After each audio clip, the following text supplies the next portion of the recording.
कहानी का नाम आत्मा की पुकार। राधिका एक छोटे से गांव में रहती थी। गांव के बाहर एक पुराना हवेली थी जो हमेशा से ही रहस्यमय मानी जाती थी। गांव वाले उस हवेली के पास जाने से डरते थे क्योंकि वहां एक भूतिया आत्मा की कहानी प्रचलित थी। कहा जाता था कि वहां एक खूबसूरत लड़की सुरेखा अपने प्रेमी की मौत के बाद पागल हो गई थी और उसने अपनी जान ले ली। आज भी उसकी आत्मा उस हवेली में भटकती है। एक रात राधिका ने अपने दोस्तों के साथ हवेली में जाने का फैसला किया।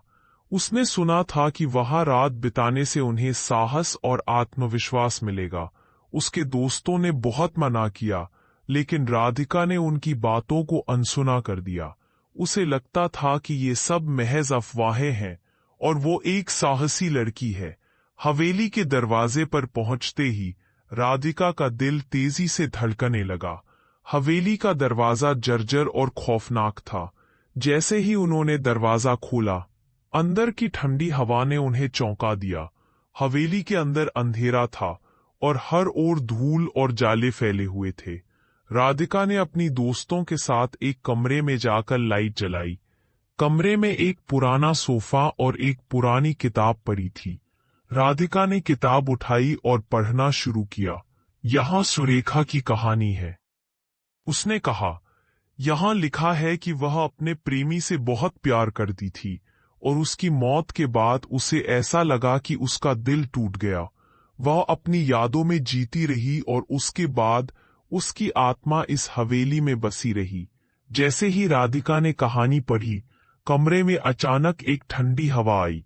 उसकी दोस्तों ने एक दूसरे को देखा और वे थोड़ी डरी हुई लग रही थी। तभी अचानक कमरे का दरवाजा अपने आप बंद हो गया। राधिका ने घबराकर दरवाजे की ओर देखा। ये क्या हुआ? उसने पूछा। उसके दोस्तों ने कहा, हमें यहां से जाना चाहिए, लेकिन राधिका ने कहा, नहीं, हमें यहां रहना चाहिए। हमें सुरेखा की आत्मा से मिलना चाहिए। उसकी बातें सुनकर सभी को और भी डर लगने लगा। तभी अचानक कमरे में एक हल्की सी आवाज सुनाई दी, मुझे छोड़ दो, मुझे शांति चाहिए। ये आवाज इतनी कमजोर थी कि राधिका को यकीन नहीं हुआ कि क्या ये सच में हो रहा था, लेकिन उसकी आंखों में एक अजीब सी चमक थी। उसने कहा, क्या तुम सुरेखा हो? कमरे में एक साया दिखाई दिया। ये एक लड़की की आकृति थी जिसके बाल लंबे और बिखरे हुए थे। उसकी आंखें गहरी और भयानक थीं। राधिका का दिल तेजी से धड़कने लगा। मैं यहाँ क्यों आई हूँ? सुरेखा की आत्मा ने कहा, मेरा प्रेमी मुझसे दूर चला गया और मैं अकेली रह गई। मैं शांति नहीं पा रही। राधिका ने दया से कहा, तुम्हें शांति चाहिए तो क्या हम तुम्हारी मदद कर सकते हैं? सुरेखा की आत्मा ने फिर से कहा, मुझे अपने प्रेमी की यादों से मुक्त करो। मैं उसे बुलाने आई हूँ, लेकिन मैं यहाँ फंसी हुई हूँ। राधिका ने अपने दोस्तों की ओर देखा और उन्होंने एक दूसरे को समझाया। उन्होंने तय किया कि उन्हें सुरेखा की आत्मा को शांति देने का प्रयास करना चाहिए।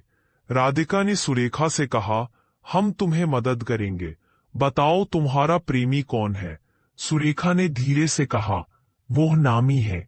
उसे मैंने बहुत प्यार किया। वह मेरे बिना अधूरा है। राधिका ने आंसू पोंछते हुए कहा, हम तुम्हें फिर से मिलाने का प्रयास करेंगे। तुम्हारे प्रेम की कहानी को कभी खत्म नहीं होना चाहिए। जैसे ही उसने ये शब्द कहे, कमरे में एक अजीब सी हलचल हुई। दीवारों पर अंधेरा गहराने लगा और राधिका ने महसूस किया कि सुरेखा की आत्मा को कोई ताकत मिल रही है। तभी कमरे में एक तस्वीर की रोशनी चमकी।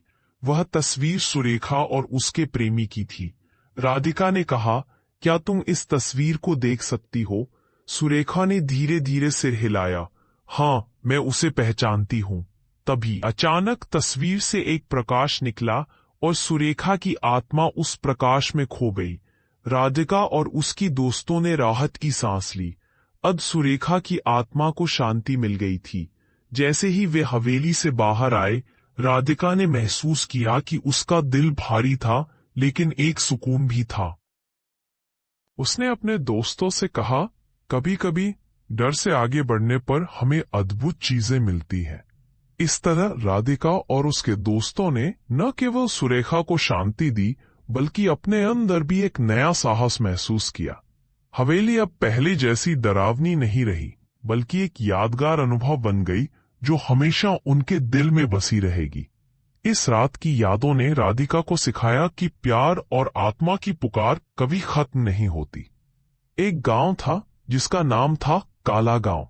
यहाँ के लोग बहुत साधारण थे, लेकिन गांव में एक डरावनी कहानी थी जो हर किसी की जुबान पर थी। कहते थे कि गांव के एक पुराने हवेली में एक आत्मा बसी हुई है। ये आत्मा एक खूबसूरत लड़की की थी जिसका नाम था माया। माया की कहानी आज भी लोगों के दिलों में डर पैदा करती है। माया एक नीरस घर में रहती थी, जहां उसके माता पिता ने उसे हमेशा बंदिशों में रखा। उसे अपनी जिंदगी जीने की कोई आजादी नहीं थी। वह अक्सर हवेली के पुराने कक्ष में जाकर सोचती कि यदि वह इस दुनिया से चली जाए तो शायद उसे स्वर्ग मिले। एक रात उसने अपने माता पिता के सोने के बाद हवेली की छत पर चढ़कर खड़ा होने का निर्णय लिया। जैसे ही वह वहां पहुंची, उसे अचानक एक ठंडी हवा का झोंका महसूस हुआ और वह गिर गई। उस रात से उसकी आत्मा हवेली में बसी रही। गांव के लोग कहते थे कि माया की आत्मा रात में हवेली से बाहर निकलती थी। यदि कोई उससे आंखें मिलाता था तो वह उसे अपने पीछे खींच ले जाती थी। गांव के बच्चे इस कहानी को सुनकर डर जाते थे और बड़े लोग हमेशा इस हवेली को दूर से ही देखने की कोशिश करते थे। एक दिन गांव में एक नया लड़का आया जिसका नाम था आर्यन। आर्यन एक साहसी लड़का था और उसने माया की कहानी सुनी थी। उसकी जिज्ञासा उसे हवेली की ओर खींचने लगी। एक रात उसने ठान लिया कि वह हवेली में जाएगा और माया की आत्मा का सामना करेगा। जैसे ही वह हवेली के दरवाजे पर पहुंचा, उसके दिल की धड़कन तेज हो गई। दरवाजा धीरे धीरे खुला और वह अंदर गया। हवेली का माहौल बेहद अजीब था। दीवारों पर पुरानी तस्वीरें थीं और चारों ओर एक ठंडी भूतिया सी हवा चल रही थी। आर्यन ने धीरे धीरे हवेली के अंदर कदम रखा और उसके कदमों की आवाज से पूरी हवेली गूंज उठी। हवेली के भीतर अंधेरा था, लेकिन आर्यन ने अपने मोबाइल की टॉर्च जलाई। जैसे जैसे वह आगे बढ़ता गया, उसे चारों ओर चुप्पो और सन्नाटा महसूस हुआ। अचानक उसे एक हल्की सी आवाज सुनाई दी, आर्यन। वह आवाज धीरे धीरे उसे बुला रही थी। आर्यन ने अपने दिल को मजबूत किया और आवाज की दिशा में बढ़ने लगा। वह एक बड़े कमरे में पहुंचा जहां एक पुराना पियानो था। पियानो अपने आप बज रहा था। आर्यन ने देखा कि एक साया पियानो के पास बैठा हुआ था। जब वह और करीब गया तो उसे दिखा कि वह वही खूबसूरत लड़की थी जिसका नाम माया था। उसकी आंखों में एक गहरा दर्द था। तुम कौन हो? आर्यन ने हिम्मत जुटाकर पूछा। मैं माया हूं, उसने धीमी आवाज में कहा। मैं इस हवेली में बंदी हूं, मुझे मेरी आजादी चाहिए। आर्यन ने महसूस किया कि माया की आत्मा को शांति नहीं मिली थी। लेकिन तुम क्यों बंदी हो? तुम क्या चाहती हो? उसने पूछा। मुझे अपनी कहानी कहने का मौका नहीं मिला, मैं सिर्फ जीना चाहती थी। माया ने अपनी आंखों में आंसू लिए कहा। मेरे माता पिता ने मुझे हमेशा कैद रखा। जब मैं खुद को खत्म करने की कोशिश की, तब से मैं इस हवेली में फंस गई। आर्यन का दिल माया के लिए दर्द से भर गया। उसने सोचा, अगर मैं माया की कहानी गांव वालों को बता दूं तो शायद वह शांति पा सकेगी। मैं तुम्हारी कहानी बताऊंगा, आर्यन ने वादा किया। तुम्हें आजादी मिल जाएगी। माया ने धीरे धीरे सिर हिलाया और कुछ आशा की किरण उसकी आंखों में चमकी। लेकिन मुझे एक और चीज चाहिए, उसने कहा। मुझे अपने माता पिता से माफी मांगने का मौका चाहिए। आर्यन ने सोचा, यह तो बहुत मुश्किल होगा। लेकिन उसने हिम्मत की और माया की आत्मा से कहा, ठीक है, मैं तुम्हारी मदद करूंगा। अगली सुबह आर्यन ने गांव के सभी लोगों को इकट्ठा किया और माया की कहानी बताई। उसने बताया कि कैसे माया को उसके माता पिता ने कैद कर रखा था और उसकी आत्महत्या के बाद उसकी आत्मा इस हवेली में फंसी रह गई। गांव वालों ने आर्यन की बातों को ध्यान से सुना और उनमें से कई लोग भावुक हो गए। गांव के बुजुर्ग ने कहा, हमें माया के माता पिता से माफी मांगनी चाहिए। हम सबको माया की आत्मा को शांति देनी चाहिए। गांव वालों ने मिलकर एक पूजा का आयोजन किया और माया के माता पिता की याद में एक दीप जलाया। जैसे ही दीप जलाया गया, हवेली से एक प्रकाश की किरण निकली। माया की आत्मा ने एक हल्की मुस्कान दी और हवा में उड़ गई। आर्यन ने महसूस किया कि अब हवेली में एक शांति का माहौल था। माया को आखिरकार उसकी आजादी मिल गई थी। उस दिन के बाद गांव के लोग कभी भी उस हवेली से नहीं डरे, बल्कि उन्होंने माया की कहानी को एक सीख के रूप में लिया। आर्यन इस अनुभव को कभी नहीं भूला। उसने सीखा कि आत्मा को शांति देने के लिए हमें उनकी कहानी सुननी चाहिए और उन्हें समझना चाहिए। और इस तरह काला गांव ने माया की याद में एक नई शुरुआत की। अब भी जब कोई हवा का झोंका आता है तो गांव वाले मुस्कुराते हैं, यह जानकर कि माया अब खुश है। भूत की दास्तान। चांदनी रात का साया रात का अंधेरा गहराने लगा था। गांव के सभी लोग अपने अपने घरों में बंद हो चुके थे, अकेले अकेले। चांद की रोशनी में सब कुछ जैसे चमक रहा था, लेकिन उसी चांदनी में एक अजीब सा साया भी छिपा था। गांव के किनारे एक पुराना हवेली थी जो वर्षों से सुनसान पड़ी थी। लोग कहते थे कि वहां एक भूत रहता है जो रात होते ही जाग उठता है। राधा, जो एक निडर लड़की थी, अपनी सहेलियों को सुनाई गई कहानियों से प्रभावित होकर उस हवेली के पास जाने का फैसला कर चुकी थी। उसकी सहेलियां उसे समझाने लगीं, राधा वहां मत जाओ, वो भूत बहुत भयानक है। लेकिन राधा ने उनकी बातों को नजरअंदाज कर दिया। राधा ने तय किया कि वह रात में हवेली का दौरा करेगी। रात के 12 बजे का समय था जब वह अपनी चादर लपेटे हवेली की ओर चल पड़ी। हवेली के दरवाजे पर पहुंचते ही एक सिहरन उसकी रीढ़ में दौड़ गई। उसने अपनी हिम्मत जुटाई और दरवाजे को खटखटाया। दरवाजा धीरे धीरे खुला और उसे अंधेरे के भीतर से एक ठंडी हवा का झोंका महसूस हुआ। वो अंदर गई तो देखा कि हवेली की दीवारें पड़ी हुई थी और एक पुरानी तस्वीर की धुंधली छवि उसे देखने को मिली। तस्वीर में एक महिला थी जिसका चेहरा उसके लिए अजीब सा लगा।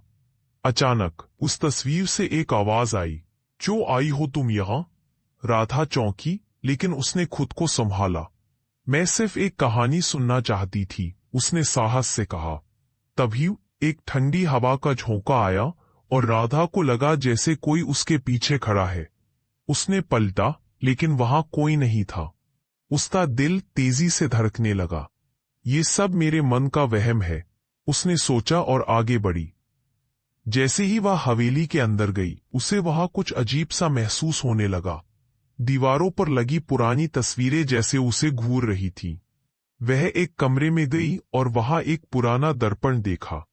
दर्पण में उसकी परछाई के साथ साथ एक और छवि नजर आई।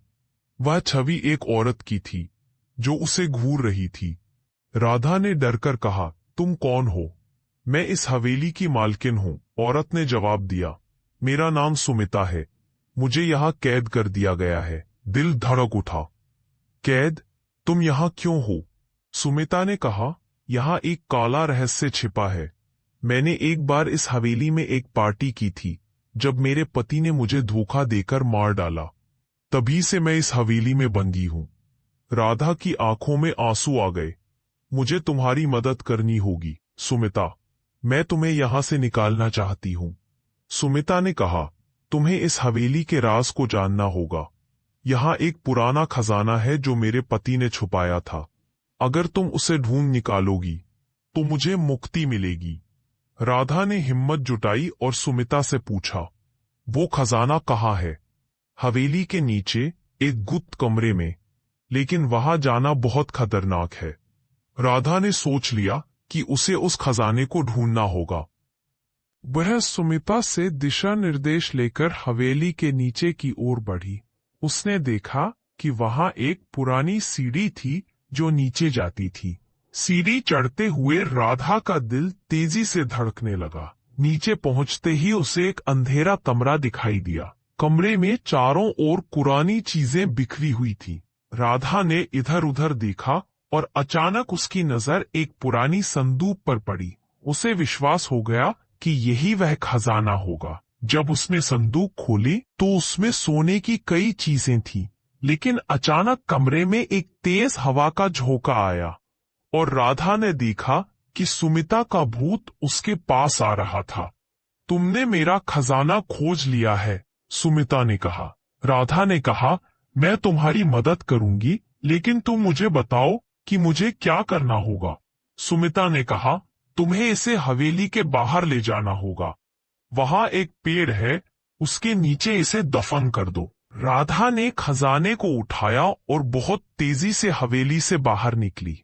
वहां पहुंचकर उसने खजाने को गड़ दिया। जैसे ही उसने ये किया, सुमिता का भूत वहां प्रकट हुआ। तुमने मेरी आत्मा को मुक्त कर दिया, मैं तुम्हारी आभारी हूँ, सुमिता ने एक मीठी मुस्कान के साथ कहा और फिर धीरे धीरे चांदनी में विलीन हो गई। राधा ने राहत की सांस ली और घर लौट आई। उस रात राधा को नींद आई, लेकिन उसे यह एहसास हुआ कि कभी कभी भूत केवल कहानियां नहीं होते, बल्कि उनकी दास्तानें भी होती हैं, जिन्हें हमें सुनने और समझने की जरूरत होती है। उसे पता चला कि एक छोटी सी मदद से किसी की आत्मा को शांति दी जा सकती है। और इस तरह राधा ने न केवल एक भूत की मदद की, बल्कि उस हवेली के अंधकार को भी दूर किया। गांव के लोग अब उस हवेली के बारे में डरने के बजाय उस पर गर्व करने लगे। राधा की हिम्मत और उसकी दयालुता ने उस स्थान को एक नई पहचान दी। इस तरह भूत की दास्तान खत्म हुई, लेकिन राधा की कहानी अभी जारी थी। उसकी हिम्मत, उसकी दयालुता और उसकी साहसिकता ने उसे एक नई राह दिखाई। रात का अंधेरा अब खत्म हो चुका था और चांद की रोशनी में एक नई सुबह का आगाज हो रहा था। राधिका ने अपने छोटे से गांव के एक पुराने किले के बारे में बहुत सी कहानियां सुनी थी। लोग कहते थे कि उस किले में एक आत्मा रहती है जो रात के समय वॉन्डरिंग करती है। एक रात उसकी जिज्ञासा ने उसे उस किले की ओर खींच लिया। चांद की हल्की रोशनी में उसने किले का दरवाजा खोला। दरवाजा खड़खड़ाते ही उसके दिल की धड़कन तेज हो गई। अंदर जाते ही उसने अंधेरे में एक साया देखा। वह साया धीरे धीरे उसकी ओर बढ़ रहा था। राधिका का दिल तेजी से धड़कने लगा। उसे समझ में नहीं आया कि वह भागे या रुके, लेकिन फिर उसने हिम्मत जुटाई और साये से पूछा, तुम कौन हो? साया कुछ बोलने लगा। मैं यहाँ ट्रैप्ड हूँ, मुझे इस किले से बाहर निकलने का रास्ता नहीं मिल रहा। राधिका ने देखा कि साया एक लड़की का था, जिसकी आंखों में दर्द और उदासी थी। क्या मैं तुम्हारी मदद कर सकती हूँ? राधिका ने पूछा। लड़की ने धीरे धीरे सिर नोड किया। मुझे इस किले के गहरे तहखाने में जाना होगा। वहां एक पुराना काला जादू है जो मुझे रोकता है। राधिका ने हिम्मत दिखाई और उस लड़की का हाथ थाम लिया। दोनों ने किले के अंधेरे हिस्से की ओर बढ़ना शुरू किया। जैसे जैसे वे आगे बढ़ते गए, किले की दीवारों के अंदर की सिसकियां और भी तेज हो गईं। क्या तुम तैयार हो? राधिका ने पूछा और लड़की ने सिर्फ एक गहरी सांस ली। रात का अंधेरा गहराने लगा था। मीरा ने अपने छोटे भाई को कहा, भाई दरवाजे पर कोई है। उनकी आंखों में डर था। तभी एक ठंडी हवा चली और दरवाजा धीरे धीरे खुल गया।